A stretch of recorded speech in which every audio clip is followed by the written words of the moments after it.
상에 그렇게 이제 집착이 돼 있는 사람, 그게 아상이야. 내 생각에 그렇게 딱 빠져 있는 사람이 그렇다 이 말이야.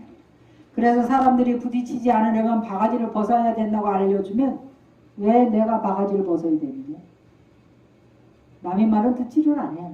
자기 말만 하고, 이제 다른 사람 보고 벗으라고 자기는 안 벗어. 하고 불평불만을 합니다. 내가 바가지를 벗으면 상대와 부딪히지 않게 피할 수가 있으니 내게는 가장 좋은 일입니다. 물론 나는 그대로 있고 상대가 바가지를 벗어도 그와 나는 부딪히지 않을 수가 있습니다. 하지만 나와 부딪히지 않는 사람은 바가지를 벗은 그 한 사람뿐이지 내가 여전히 온갖 사람들과 사방팔방 부딪히며 살아야 합니다. 그러나 내 바가지를 벗게 되면 나는 더 이상 누구와도 부딪히지 않는 어떤 삶이다? 자유로운 삶을 살게 된다. 우리가 수행을 성취하면 사람이 자유로워져야 돼. 그게 해탈의 기쁨이죠. 모든 번뇌와 상의 집착에서 벗어난 해탈, 그게 해탈을 이룬 자유로운 삶을 살게 된다. 자, 247페이지 하고 있습니다. 상을 가지고 있는 사람은 금강경의 가르침을 듣고 이해하고 받아들이기는커녕 무슨 말도 안 되는 소리를 하냐며 거부하려고 듭니다. 당신이 가진 상을 깨트려야 된다고 말하면 반발을 하고 저항을 합니다. 정말 이렇게 해도 괜찮을까? 그러다 나만 손해보는 건 아닐까? 이렇게 의심하는 마음을 냅니다. 가르침대로 하면 안 될 것 같고 큰일 날 것 같고 불가능할 것 같습니다. 그렇게 가르침을 믿지 못하는 마음은 불안함과 두려움을 낳습니다. 이렇게 하나라도 더 가지는 데 집착하고 권위와 명예를 얻기 위해서 노심초사하는 사람에게는 모든 상에 집착하지 말라는 금강경의 가르침이 큰 두려움으로 다가올 것입니다. 그동안 의지해온 삶의 기둥을 송두리째 빼앗기는 것 같아서 겁이 나기도 하겠지요.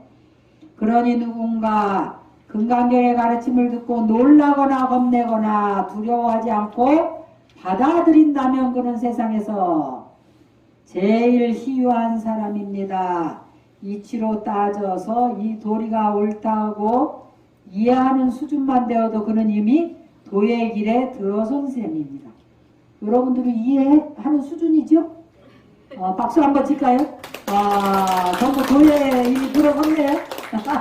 이미 도에 들어선 셈이라는 거예요. 이게 부처님, 이거 저기 법륜 스님이 이렇게 인정해 주시는 거예요. 법륜 스님이 우리나라의 제일 그 훌륭한 스님이시고 제일 보살행을 지금 거의 최고 많이 하시는 그런 행과 당신이 아는 것과 행을 제일 원만하게 잘하고 계시는 분이에요. 그래서 우리가 법륜 스님 책을 가지고 공부를 하는 거죠. 근데 그분이 인정해서 여러분들이 이 도리가 옳다라고 금강경의 도리가 옳다, 집착을 내려놓는 게 옳다, 그죠? 상을 내려놓는 게 옳다라고 생각만 해도 욕심을 내려놓는 게 옳다라고 생각만 해도 도의 길에 들어섰대. 도의 길에. 참 좋은 거예요. 자, 인욕행에 대해서 얘기를 하고 있습니다. 본래 참을 것이 없는 행이 바로 인욕행이다. 내가 참는다고 생각을 하면 언젠가는 폭발을 하겠지. 폭발. 꾹꾹 눌러놨다가 그지. 이제 참을 만큼 참았어 하면서 이제 막 폭발하는 거야. 그러니까 참지 마세요. 네, 송구스님도 참지 마세요. 네. 참는 거 보면 언제 폭발하려나 걱정스러워 죽겠어. 내가 옳다는 생각을 버리고 나면 더 이상 아무 참을 것이 없는 행을 하게 됩니다. 내가 옳다고 생각하니까 참는다고 생각이 들죠. 근데 내가 옳다는 생각을 버리고 나면 더 이상 아무 참을 것이 없는 행을 하게 됩니다. 그것이 바로 인욕 바람일입니다. 바람일. 베푼다는 생각 없이 베푸는 것이 보시바람일. 하고 싶고 하기 싫다는 모두 욕망을 끊는 것이 계율을 지킨다는 생각 없이 계율 지키는 것이 지게바람일. 노력할 것 없이 노력하는 것이 정진바람일. 고요하려는 생각 없는 그런 행위 선정바람일. 깨달음을 얻겠다는 생각이 없는 것이 지혜바람일입니다. 모든 것을 내려놓는 그런 행들이 바로 바람일이다. 그래서 성가에서는 항상 방아착하라 그러죠. 방아 내려놓아라. 집착을 내려놓아라. 마음에 헐떡이는 생각이 없으면 그런 헐떡이는 마음을 쉬면은 바로 깨달음이다 라고 능엄경에서 얘기했어요. 그래 인욕바람이리 열애가 인욕바람이를 말함이 아니라 그 이름이 인욕바람이라고 이리라고 한다는 가르침이 이런 이치입니다. 모든 상을 떠남으로써 더 이상 참을 것이 없는 행위, 상을 떠나면 참을 것도 없어요. 그런 행위 바로 참다운 인욕바람이다. 그랬습니다. 부처님이 전생에 인욕선인이었을 때 일입니다. 어느 날 숲속에서 머물러 고요히 수행을 하고 있는데 그 나라 왕이 사냥을 나왔어요. 사냥을 즐기던 왕은 점심을 먹고 나무 밑에서 쉬다가 잠이 들었습니다. 열대지방은 꼭 점심 먹고 한 잠씩 주무십니다. 왕의 낮잠이 길어지자 궁녀들은 꽃도 꺾고 나물도 뜯으면서 시간을 보냈어요. 그렇게 궁녀들은 꽃을 따라 걸음을 옮기다가 인욕선인을 만나게 되었습니다. 나무 밑에서 고요히 명상에 들어있는 선인의 모습은 거룩하기 이를 데 없었습니다. 궁녀들은 선인에게 그동안 마음에 품었던 괴로움을 털어놓았고 선인은 답을 해주기 시작했어요. 궁녀들은 선인의 말에 심취해 시간 가는 줄 모르고 왕을 모셔야 한다는 생각도 잊어버렸습니다. 그러다가 낮잠을 깬 왕이 궁녀들이 사라진 것을 알아차리고는 한참이나 숲속을 뒤지고 다닌 끝에 선인 주위에 빙 둘러싸여있는 궁녀들을 발견했어요. 왕은 하가 머리 끝까지 나가지고 고래고래서 고함을 질렀습니다. 감히 왕의 여자들을 빼앗아 가다니 살아남지 못하리라. 이러니까 저는 왕의 여자를 빼앗아 간 적이 없습니다. 여기 있는 여자들이 다 내 여자들이다. 그런데 지금 내가 차지하고 있지 않느냐 하니까 이 여인들이 물어서 대답을 해주고 있었을 뿐입니다. 했어요. 너는 누구냐? 저는 선인입니다. 여기서 무엇을 하고 있느냐? 인욕하는 도를 닦고 있습니다. 왕은 화를 내면서 소리쳤습니다. 거짓말 마라. 남의 여자를 넘보는 주제에 네가 무슨 인욕을 닦는 사람이라고. 어디 한 발 내밀어 봐라. 잘 닦는지 시험해보자. 선인은 선뜻 한 팔을 내밀었습니다. 왕은 선인 팔을 칼로 베어버리고는 다시 물었습니다. 너는 누구냐? 나는 인욕을 닦는 사람입니다. 왕은 다시 남은 한 팔을 내밀라니 이내 베어버리고는 다시 또 물었습니다. 선인의 대답은 한결같았습니다. 화가 난 왕은 선인의 두 팔을 다 베고 두 귀를 자르고 코를 베어냈습니다. 왕은 이렇게 선인의 몸을 7조각을 냈습니다. 그러자 선인이 말했습니다. 왕이시여, 내 몸이 그자씨처럼 잘린다 해도 나는 성내지 않을 것입니다. 오늘 내게 아무런 허물이 없는데도 그대는 내 몸을 7토막이나 나게 하고 7군데 상절을 냈습니다. 그러므로 나는 다음 생에 깨달음을 이루게 되면 큰 자비의 마음으로 제일 먼저 그대로 하여금 7가지 도를 닦고 7가지 번뇌를 끊게 하겠습니다. 이렇게 인욕선인이 왕한테 얘기를 했대요. 인욕선인은 궁녀들이 찾아와서 법을 묻게 일러준 것 뿐인데 산채로 난도질을 당했습니다. 이런 상황이면 누구라도 원한에 찰 것입니다. 하지만 인욕선인은 성을 내지도 원한을 품지도 않았습니다. 나라는 생각, 내 몸이라는 생각이 없었기 때문입니다. 아상, 인상, 중생상, 수자상이 없었기에 참을 것조차 없었습니다. 나다, 내 몸이다 하는 생각이 없으니 칼이 제 몸을 찌르는 것을 허공을 가르는 것처럼 지켜보았던 것입니다. 또한 인욕선인은 화가 머리끝까지 나서 칼을 휘두르는 왕의 마음을 이해하고 애민히 여깁니다. 왕의 괴로운 마음과 하나가 되어 동체대비의 심정으로 다음 생에 그를 구원할 것을 소원합니다. 이것이 바로 인욕바람일의 이치입니다. 그래, 금강경에서 나오는 인욕선인의 그런 이치를 우리가 적어도 실천하려고 금강경을 배우는 불자들은 노력을 해야 되겠습니다. 그리고 무쟁삼매, 다툼이 없는 삼매에 그런 경계에 이룰 수 있도록 마음의 아상을 먼저 내려놓아야 될 거예요. 자, 화의 뿌리. 사람들이 왜 그러세요? 뭐 깨달으셨어요? 사람들은 대부분 화가 나면 참지 못하고 그대로 화를 냅니다. 그리고 그 결과는 상대뿐 아니라 자신에게도 고통이 되어 되돌아옵니다. 그러니 화를 참는 것이 너와 나 모두를 위해 현명한 일이고 그것이 수행의 무슨 단계라고? 첫 번째 단계. 화가 나면은 화를 낼 것이 아니라 참는 것이 첫 번째 단계다 이 말이야. 하지만 화가 나는데도 무조건 참기만 하면 화가 쌓여 도리어 병이 됩니다. 지선 노화를 꾹꾹 눌러 참으면 언젠간 결국 폭발하거나 아니면 우라병이 납니다. 수행자는 문제를 피하거나 묻어두지 않고 끝까지 풀어내려고 노력을 해야 합니다. 참는 것만으로는 완전히 행복해질 수 없고 그것은 수행의 목적이 아닙니다. 여기서 수행의 두 번째 단계가 시작이 된대요. 화가 날 때 화를 내거나 마음속에 그대로 쌓아두는 게 아니라 대자대비한 하신 부처님께 하소연을 해서 푸는 거예요. 절에 오면 좋겠죠.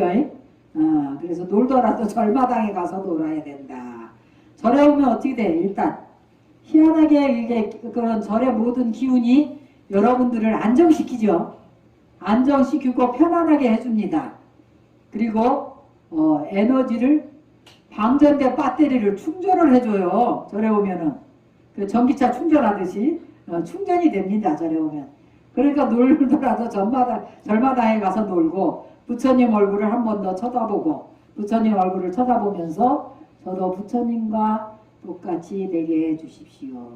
인욕선인이 되고 무쟁삼매를 증득할 수 있게 해주십시오. 하고 소원을 세우고 보살행을 원만히 해서 성불하도록 하겠습니다. 라고 발언을 하게 되는 거예요. 그러면 그래서 기도를 하는 절실함이 여기서부터 출발하는 거예요. 화가 날 때는 더더구나 부처님한테 와서 부처님 제가 이래 해서 화가 나는데 이거는 어리석음이지요. 부처님께서 이 부분을 부처님의 가르침을 통해서 해결할 수 있게 해주십시오. 라고 그렇게 구하면 좋습니다. 그러나 이 방법으로도 수행의 궁극적 목적인 완전한 자유와 행복을 이루지는 못한대. 이 두 번째 방법을 가지고는. 그래서 지고한 평화와 행복에 이르려면 화 자체가 생겨나지 않아야 합니다. 화가 나는 마음의 근본을 살펴보면 거기에는 반드시 뭐가 있다? 나다 하는 아상이 거치고 있습니다. 무슨 일로든 화가 잔뜩 났을 때 자신을 돌이켜보면 그때 내 마음은 내가 옳다, 상대가 잘못했다는 생각으로 가득 차 있습니다. 내가 잘못했다는 생각이 들 때는 화가 나지 않습니다. 또 비록 상대가 잘못했더라도 저 사람 입장에서는 그럴 수밖에 없었겠구나 하고 그의 처지와 마음을 이해하면 화가 나지 않습니다. 또 남을 탓하는 것뿐만 아니라 나는 왜 이 모양일까 하고 자책하고 스스로를 탓하며 화내는 것 역시 나는 남보다 잘나야 한다라는 그런 아상에서 자신을 자책한다는 거예요. 그거를 비열만이라고 해요. 비열만. 자기가 오히려 다른 사람한테 열등의식을 느낌으로써 더 화가 나고 더 거만하게 사람들을 대하는 것을 비열만이라고 합니다. 그거 아주 안 좋은 거예요. 그렇기 때문에 우리가 아상을 부처님 말씀에 의해서 아상을 내려놓는 것이 중요한 겁니다. 그래서 그러므로 아상인상 중생상 수자상을 여의면 더 이상 아무 참을 것이 없습니다. 인욕바람일이란 참아야 하는 일을 참아내는 것이 아니라 본래 참을 것이 없다는 거예요. 참을 것이 없음을 아는 도리입니다. 사상을 여의고 사국의 가르침을 깨달아 아는 사람이라면 참을 것이 본래 없는 인욕바람일에 이르게 됩니다. 아상에 매달린 사람들이 보기에는 저 사람은 저런 경우에도 화 한 번 안 내고 잘도 참는구나 라고 감탄하겠지만 아상을 떠난 사람은 정작 아무것도 참는 바가 없습니다. 인욕의 핵심은 원망하고 화내는 진심을 다스려서 사물을 바로 보는 겁니다. 마음법의 공안이치를 확연히 알면 진심이 일어날 뿌리도 없지만 또한 진심을 잘 다스려서 흔들림 없는 맑은 의식으로 만물을 대하면 아상인상 중생상 수자상에 온갖 쌍은 본래 존재하지 않음을 알게 되어 진심의 뿌리가 저절로 사라집니다. 아상인상 중생상 수자상이 없다면 참을 것이 없고 참을 것이 없는 그 행이 인욕바람일입니다. 자, 255페이지 무량무변한 공덕을 성취하리니 그랬어요. 보살이 일체 중생을 위해 보시바람일도 중생을 위해 보시한다는 생각이 없기 때문에 보시바람일이라고 이름합니다. 남을 위해 보시한다는 것은 이미 나와 남을 구분하는 것입니다. 보살에게는 나다 남이다 하는 구분이 없습니다. 나와 남의 구분이 없는 경지에서 보면 무슨 일을 해도 그것은 모두 자기 자신을 위한 당연한 행위입니다. 다만 나와 남을 구분하기에 바쁜 범부 중생의 눈에는 보살은 자신을 희생하고 남을 위해 보시를 행한다고 보일 뿐입니다. 왼손에 상처가 나면 오른손이 그 상처를 치료합니다. 오른손은 왼손을 치료하면서 남을 위해 희생한다든지 보시를 한다는 생각을 하지 않습니다. 왜냐하면 본래 한 몸이기 때문에 오른손은 왼손의 아픔을 함께 합니다. 보살이 중생의 고통을 치유하는 마음도 그와 같습니다. 그렇게 너를 위해 내가 희생한다는 생각이 없는 베품, 너를 위해 내 것을 내준다는 생각이 없는 보시가 보시바람이다. 하지만 아상인상 중생상 수자상을 여인 무주상 보시나 육바람일 같은 보살에게 아무리 위대한 가르침이라 해도 그것을 단지 부처님의 좋은 말씀으로만 여기고 행하지 않으면 아무 소용이 없습니다. 그래서 우리는 신수봉행 해야 된다. 믿고 받아들이고 받들어서 행을 해야죠. 그래서 불교가 어느 종교보다도 수승한 점이 약을 먹어서 병을 고치는 데 있다 이 말이야. 그래서 우리는 부처님의 법을 통해서 우리의 업병을 고쳐가지고 범부 중생이 번뇌 그런 망상을 다 소멸해서 부처가 되는 거죠. 성불한 모든 것을 다 깨달아 아는 존재가 되는 것입니다. 그래서 257페이지 하겠어요. 가난한 친구가 있었대요. 그 친구가 불쌍해서 그를 도와줘야겠다고 마음먹었다면 그것은 상에 집착하는 보시입니다. 상에 머무는 보시에는 반드시 바라는 마음이 따르기 마련입니다. 그래서 상대가 고맙다고 인사를 안 하거나 진심으로 고마워하는 빛을 보이지 않거나 나중에 잘 살게 되었는데도 은혜를 갚지 않으면 배은망덕한 놈이라고 미워하고 원망하는 마음이 생깁니다. 이것은 내가 스스로를 괴롭히는 행위입니다. 그런데 정말로 아무 바라는 마음이 없이 베풀었다 해도 그것이 도리어 상대를 괴롭히는 경우가 있습니다. 나한테 도와달라고 부탁한 것도 아닌데 친구에게 돈이 필요할 것 같아서 그 호주머니에 막무가내로 돈을 막 쑤셔 넣어주는 거예요. 넣어주는 경우입니다. 내가 보기에는 그가 궁핍해 보여도 사실 그는 돈이 없는 불편함을 문제 삼지 않는 사람일 수도 있습니다. 혹은 그가 원하는 것은 돈이 아니라 일자리나 다른 것일 수도 있습니다. 이렇게 이 사람은 가난하다, 이 사람은 돈이 필요하다는 모양을 짓고 어떤 사항을 가지고 도와주었다면 거기에는 아무런 바라는 마음이 없었다 하더라도 그 베품은 보시 바람일행이 아니다 이 말이야. 바람일이 되지 못합니다. 자기 생각, 자기 관점, 자기 상에 사로잡혀서 남에게 무언가를 해주는 것은 결국 서로에게 괴로움이 됩니다. 그래서 이럴 때는 어떤 게 좋을까? 무심한 게 좋아요. 지나치게 관심을 모든 사람들에게 지나치게 관심을 갖는 거는 그건 좋은 게 아니에요. 그래서 군자지교는 담여수다 그래서 군자의 교제는 담담하기가 물과 같다. 좀 담담해야 돼. 친해 가지고는 또 막 죽고 못 살고 또 뭐 내 말 안 듣는 사람은 또 미워 가지고 막 쳐다도 안 보고 그러면 안 돼. 좀 담담해야 돼. 그리고 또 보살을 한다고 지나치게 열성을 부려가지고 막 이 법이 좋으니까 꼭 해야 된다고 막 아직 모든 건 시절 인연이 있어요. 인연도 있어야 되지만 또 때가 되어야 됩니다. 시절 인연이 돼야 그 사람이 그 법을 믿고 따라오게 돼 있습니다. 그래서 청정심이 도다 그랬습니다. 청정한 마음이 돈데 아무리 좋은 법이라 해도 그 사람을 불편하게 하고 번뇌롭게 하고 힘들게 하고 괴롭히는 것은 도가 아니다. 우리 부처님 법이 아무리 좋다 한들 그 사람을 불편하게 하면 도가 아니에요. 근데 지하철에 가면은 막 기독교 신자들이 막 쫓아오면서 아줌마 예수 믿으세요 그래. 여기 아줌마가 없는데. 나보고 아줌마 예수 믿으라는 거야. 스님이 갑자기 아줌마 소리 들으면 얼마나 황당한 줄 알아요 여러분들? 엄청 황당하더만. 아이고. 그런 거 좀 안 했으면 좋겠어. 내가 네 알았습니다. 열심히 전도하세요. 그리고 그냥 조용히 왔어요. 거기다 대고 뭐라고 그러겠어. 그러니까 그렇게 그건 좀 그 사람들도 금강경망이를 좀 들어야 될래나?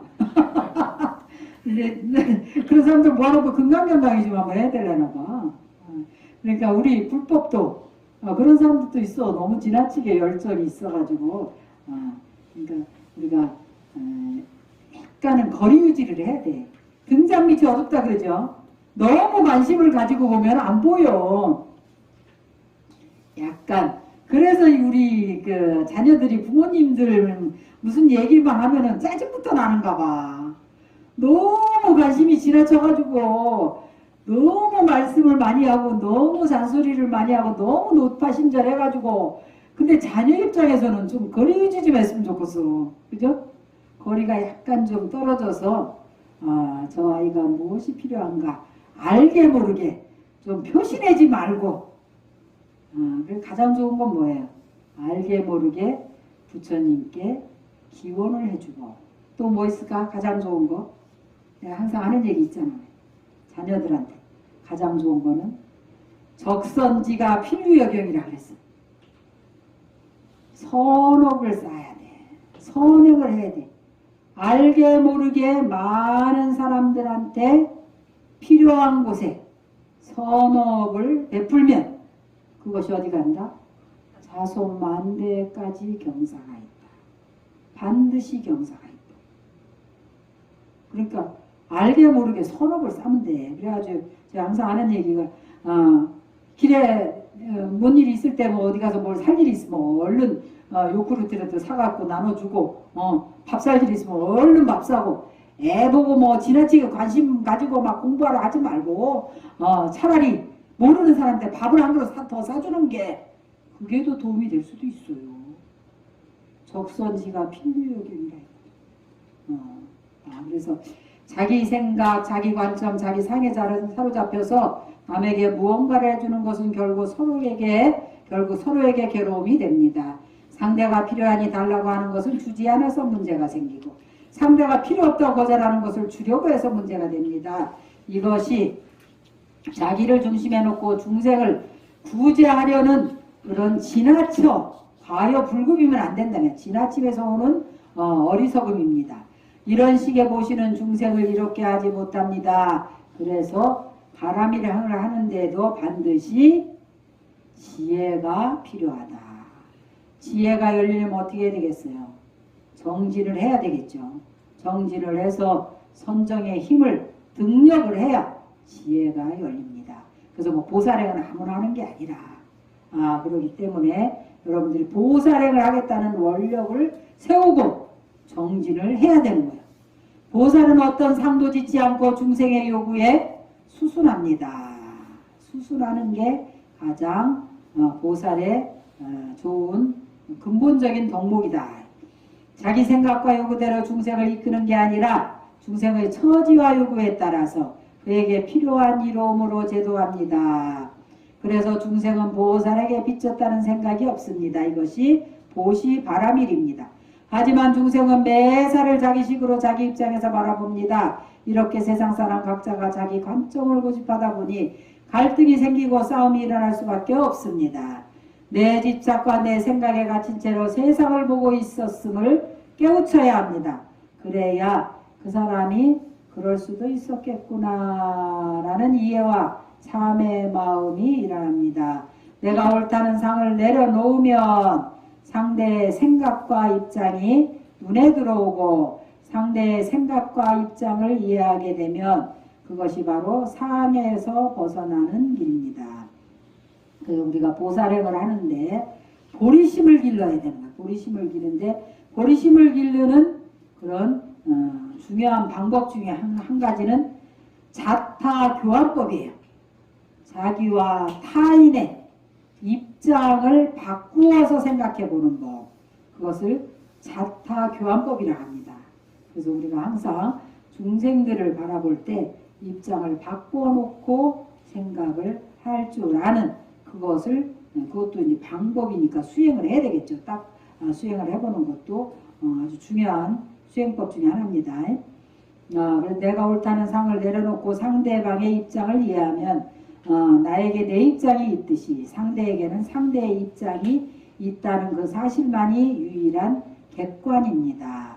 그 이치를 깨쳐서 아상에 매달린 내 삶을 뉘우치면 그 사람은 무량무변한 공덕을 성취하리라고 부처님께서 말씀하셨습니다.